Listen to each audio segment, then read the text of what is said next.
I never believed anything could scare me at Halloween Horror Nights. The crowds were loud, the rides were fun, and everything seemed as I expected. Just carefully designed shows to make you scream and laugh afterward. But in the midst of it all, I heard a strange legend: the Forgotten Maze.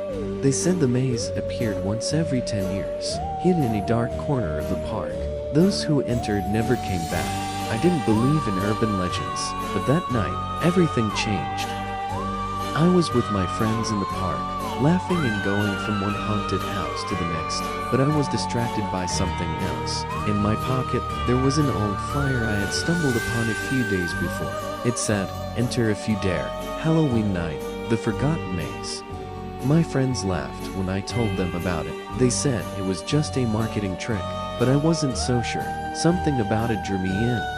As we were walking through the park, we suddenly came upon an old, rusty gate. It wasn't on the map, and I had never seen it before. Behind the gate, there was a narrow path shrouded in fog. A shiver ran down my spine. I said to my friends, "This is the Forgotten Maze." They laughed again, but I knew something was different this time.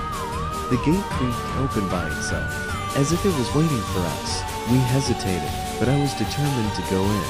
We stepped inside, and that was the worst decision of my life. The moment we entered, everything changed. The fog grew thicker, and the sounds of the park began to fade. The walls of the maze were tall, twisted with black branches and old wood. It felt like the maze was alive, watching us. We walked deeper, but suddenly the walls started shifting. It was like the maze was toying with us, separating us. Before I knew it, I was alone. All I could hear were the echoes of my footsteps. As I kept walking, I came across an old mirror standing by itself in the middle of the path. I stepped closer, and when I looked into it, I didn't see my reflection. Instead, I saw a pale figure standing behind me. His eyes were dark, and his smile was cold. He tried to grab me, and I felt a wave of terror wash over me. I ran as fast as I could, but the walls kept shifting, trapping me. Every time I ran, the maze changed. I caught glimpses of my friends, but when I tried to reach them, they vanished into the shadows. The maze was messing with my mind. I finally stumbled into an open clearing in the center of the maze. There was an old altar, carved with strange faces of those who had been lost in the maze before.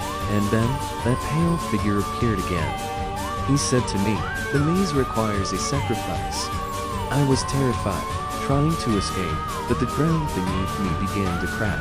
Black hands emerged from the shadows, trying to pull me down.